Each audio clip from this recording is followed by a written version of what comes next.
City India news Telugu. మనువాద శాస్త్రాన్ని ఆచరించే మహిళలకు వ్యతిరేకంగా ప్రవర్తించే భారతీయ జనతా పార్టీ నటన కనిపిస్తూ ఉంది. 1980 ఏప్రిల్ 6 నాడు భారతీయ జనతా పార్టీ వ్యవస్థాపీకృతమైంది. 46 సంవత్సరాల్లో ఒక్క మహిళా అధ్యక్షురాలు లేరు వాళ్ళ పార్టీకి. జాతీయ స్థాయి అధ్యక్షుడిగా ఒక మహిళా నాయకత్వం లేదు ఆ పార్టీ. కాంగ్రెస్ పార్టీ స్వాతంత్రం తేవడంతో పాటుగా ఈ దేశ పురుష జనాభాతో పాటుగా సమానమైనటువంటి హక్కు ఉండాలంటే, ప్రజాస్వామిక భవిష్యత్తు నిర్ణయంలో వాళ్ళ భాగస్వామ్యం ఉండాలంటే ఓటు హక్కు మహిళలకు కూడా కలగజేసినటువంటి పార్టీ కాంగ్రెస్ పార్టీ.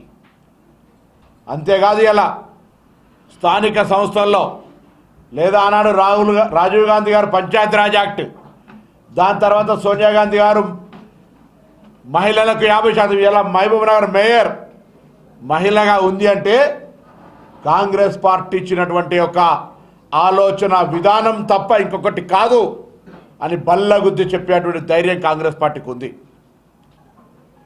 అంతేకాదు, మహిళలకు రిజర్వేషన్లు తేవాలని రాజ్యసభలో బిల్ పాస్ చేసి 2023లో లోక్సభలో పాస్ కావడానికి అన్ని విధాలా సహకరించినటువంటి పార్టీ కాంగ్రెస్ పార్టీ.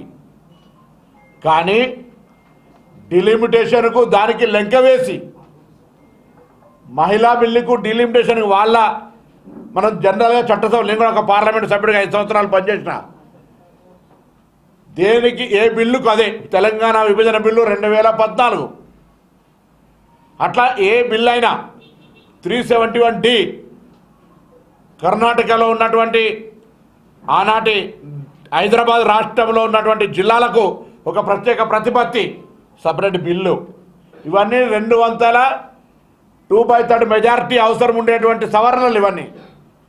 వీటిని పార్లమెంటులో అన్ని వర్గాలుగా రాజకీయ ఏకాభిప్రాయం తీసుకొని వచ్చి పెట్టేటువంటి అంశాలు ఇవన్నీ. రాజకీయపరమైనటువంటి నియంతృత్వాన్ని ప్రదర్శించాలని సీట్లు ఏకపక్షంగా 815 ప్లస్ కేంద్ర పాలిత ప్రాంతాల్లో 850 సీట్లు పెంచుతూ దక్షిణ భారతదేశాన్ని బలహీనపరిచే విధంగా ఒక కాన్స్పిరసీ చేసేటువంటి ఒక ప్రయత్నం జరుగుతున్నప్పుడు ఇది దురదృష్టకరం. దానికి సంబంధించిన ఆ విధంగా పార్లమెంటులో చట్టాన్ని ప్రవేశపెట్టి దానికి అనుగుణంగా మళ్ళీ ఏదో మహిళల బిల్లును జోడించి ఇలా దేశవ్యాప్తంగా మహిళలకు ఏదో మోసం చేసిన మా స్థానిక పార్లమెంట్ సభ్యులు గారు కూడా నిన్న టీవీలో ఇంటర్వ్యూ చూస్తే, ఆ తల్లి మంత్రి అయినా పార్లమెంట్ సభ్యులైనా కాంగ్రెస్ పార్టీ నాయకత్వం అంత ఎదగడానికి కారణమైనటువంటిది, మహిళా నాయకులు ఎదగడానికి కాంగ్రెస్ పార్టీ కారణం. నేనే వ్యక్తిగతంగా వారికి ఇష్టపడతలేను.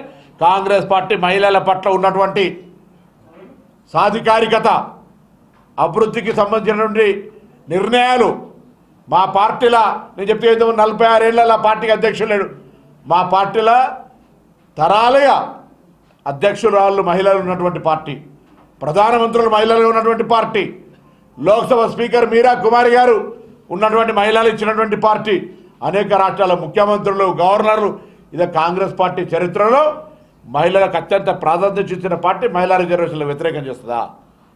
స్థానిక సంస్థలు 50% ఇచ్చిన పార్టీ ఇయ్యాలని అడుగుతాను. రాహుల్ గాంధీ గారు ఒకటే మాట చెప్తా ఉన్నారు, మా డిమాండ్లు 2. ఇప్పుడున్న 543 సీట్లలో ఆల్రెడీ ఆమోదం పొందినటువంటి మహిళా బిల్లు ప్రకారంగా రిజర్వేషన్లు వచ్చే ఎన్నికల్లో అమలయ్యేటట్టుగా బిల్లు పెట్టండి, బేషరతుగా సపోర్ట్ చేస్తాం. Number 1 demand. నెంబర్ 2, మారుతున్న కాలానికి అనుగుణంగా కోటా, మహిళా కోటాలో sub quota SC, ST, BC ఉండాలి. అందరూ కూడా ప్రజాస్వామిక హక్కులో భాగస్వామ్యం కావాలి, మహిళల్లో కూడా ఉద్యోగంగా ఉండాలి అనేటువంటిది కాంగ్రెస్ పార్టీ స్టాండు, ఇండియా కూటమి స్టాండు. ఇది వదిలిపెట్టి అధికార మదం ఉందని, సంఖ్యా బలం ఉందని బిల్లును బుల్డోజ్ చేయాలని నేను ఒక బెంగాల్ లేడీ ఎంపీ మాట్లాడుతూ ఉంటుంటే, అంటే వినడానికి చాలా నరేంద్ర మోడీ గారి ముఖం ఇట్లా పేలిపోయినది. మాట్లాడుతూ ఉంది. అలా ప్రజల మీద బుల్డోజర్ వచ్చారు, ఓట్ల పేరు ఓట్లు తీసేస్తారు. పార్లమెంట్లో మాట్లాడడానికి అవకాశం ఇచ్చి మాట్లాడుతుంటే ఇక్కడ కూడా బుల్డోజ్ చేస్తారు. పార్లమెంటు డెమోక్రసీకి వేదిక. ఈ దేశ ప్రజాస్వామ్యంలో అత్యున్నతమైనటువంటి ఫోరం ఏదైనా ఉంటుంటే పార్లమెంట్ మెంబర్గా గెలిచినప్పుడు మనకు లోక్సభ మెంబర్ అడిగారు, పీపుల్స్ హౌస్ రిప్రజెంటేటివ్ అని ఇస్తారు పత్రం. అటువంటి పీపుల్స్ హౌస్లో కూడా ప్రజాస్వామ్యాన్ని కాలరాచే విధంగా సంఖ్యాబలంతో దాని యొక్క చట్టాన్ని చేసే ప్రయత్నం చేస్తే ది గ్రేట్ ఆల్ ఇండియా కూటమి ఎంపీస్ కంగ్రాచులేషన్ చెప్తాను. ఇలా అన్డెమోక్రటిక్ను నడవనీయం, ప్రజాస్వామ్యానికి వేదిక ఇదని నిన్న బిల్లు విగిపోయింది. ఏమాత్రం ప్రజాస్వామిక విలువలున్నా నైతిక బాధ్యత ఉన్నా ప్రభుత్వం రాజీనామా చేయాల్సిన అవసరం ఉంటుంది. ఇది ఆనవాయితీలు. బిల్లులు పాస్ కానప్పుడు అది నో కాన్ఫిడెన్స్ మోషన్ లాగా అక్కడ వాళ్లకు 54 ఓట్లు తక్కువ వచ్చినాయి నిన్న 2/3లో. So this is democracy. Number game మీదనే ఇలా దానికి సంబంధించినటువంటి ప్రభుత్వాలు పడిపోవడము నిలబడడం జరుగుతుంది. వాజ్పేయి గారి ప్రభుత్వం కోడితోటి పోయింది.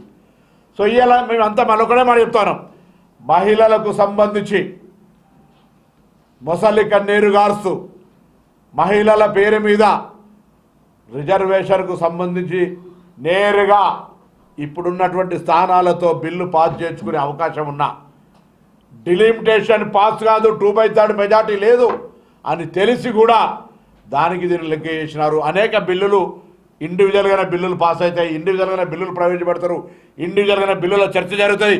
ఈవెన్ శాసనసభలో ప్రతి బిల్లుకు దానికి సంబంధించిన yes as you say yes, there is no no అనేటువంటి విధంగా సవరణలతో సహా బిల్ పాస్ చేసుకునే హక్కు ఉంది.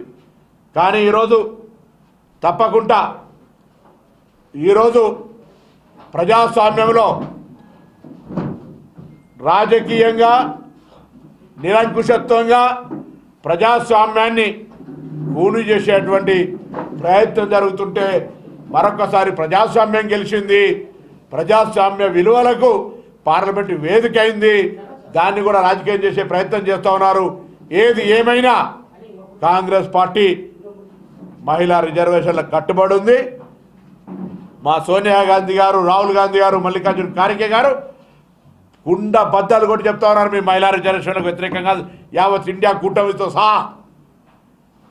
వాళ్ళే మొసలి కన్నీరు గారుతూ డిలిమిటేషన్ లెక్క చేసేసారు. కాబట్టి ఇది ఫెయిల్ అయింది. దీని పేరు మీద ఇంకా రాజకీయం చేసే ప్రయత్నం చేస్తే ముఖ్యంగా ఆలోచన శక్తి కలిగిన తెలంగాణ మహిళలు, సాధికారత వైపు తీసుకువెళ్తున్నటువంటి తెలంగాణ మహిళలు, ప్రజాస్వామ్యాన్ని విశ్వసించేటువంటి తెలంగాణ ప్రజలు భారతీయ జనతా పార్టీ కుట్రలను తిప్పికొట్టమని చెప్తా ఉన్నా. ఇలా మీ అందరికీ తెలుసు, తెలంగాణ ఏర్పాటు ఒక దీర్ఘకాలిక ఆకాంక్ష. 1956లో మనం విలీనమైనప్పటి నుంచి కూడా మాకొద్దు, ఇది మేము వేరుంటామని కొట్లాడుతున్నటువంటి సాంప్రదాయం, మన తాత ముత్తాతల నుంచి వచ్చినటువంటి ఆకాంక్ష, ఆ ఒక ఆశయం. అది ప్రజాపాలన ప్రగతి ప్రణాళిక 99 రోజుల భాగంగా 13వ తారీఖు నుంచి ఈ రోజు దాకా అలైవ్ రోడ్ సేఫ్టీ ప్రోగ్రాం అటు రవాణా శాఖ, పోలీస్ శాఖ కలిసి రాష్ట్ర వ్యాప్తంగా గ్రామాల వారీగా కార్యక్రమం తీసుకుంటా ఉంది. అవగాహన కార్యక్రమం ఇది. ఎప్పుడు కానీ మనం సామధాన భేద దండ అంటే ఒక్కటేసారి కానీ మనం ముందు అవగాహన కలిగించకుండా, ఇది చేసినట్టయితే మీకు న్యాయం జరుగుతుంది చెప్పకుండా, ఇది చేయమని మనం మార్పు చూపెట్టకుండా మనం దండిస్తే ఎంత తప్పు. అందుకే ఇలా సామధాన భేద దండ ఆలోచనలో భాగంగా ఈ యొక్క రోడ్డు భద్రత మీద అవగాహన కలిగించే కార్యక్రమం చేస్తూ ఉన్నాం. ప్రభుత్వంలో ఉన్న పెద్దలు చెప్తే మనమందరం సంబంధించిన భాగస్వామ్యం అయితే తప్ప ప్రజల భాగస్వామ్యం లేదు ఈ కార్యక్రమం విజయవంతం కాదు. కాబట్టి మేము ప్రభుత్వం పక్షాన యావత్ తెలంగాణ ప్రజలను ప్రమాదరహితంగా ఎటువంటి ప్రాణాల అపాయం లేకుండా రోడ్డు భద్రత నిబంధనలు పాటిస్తూ తెలంగాణ యాక్సిడెంట్ రహిత తెలంగాణగా చేయాలని కోరుతా ఉన్నాం. ఇంకొక సహకారం, గతంలో ఎక్కడైనా యాక్సిడెంట్ అయితే రోడ్డు మీద పేషెంట్ కిలకిలా కొట్టుకుంటే కూడా మనం ఆగితే ఇక్కడ సాక్ష్యం చెప్పాల్సి వస్తుందో, మనం ఎక్కడ కేసులు పెడుతున్నాం అనే భయం ఉండే.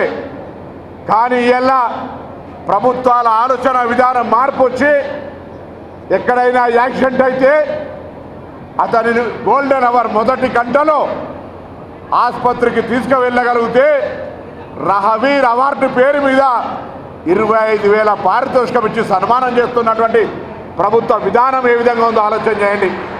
అంటే గతంలో యాక్సిడెంట్ అయితే పోలీస్ కేసుకో సాక్ష్యానికో భయపడి ప్రాణం గిలగిల కొట్టుకుంటే కూడా చూస్తూ వెళ్ళిపోయే వాళ్ళు మధ్యలో వీడియోలు తీసి సోషల్ మీడియాలో పెట్టి ఆనందం పొందేటోళ్ళు ఇలా ప్రభుత్వం కోరుతా ఉంది.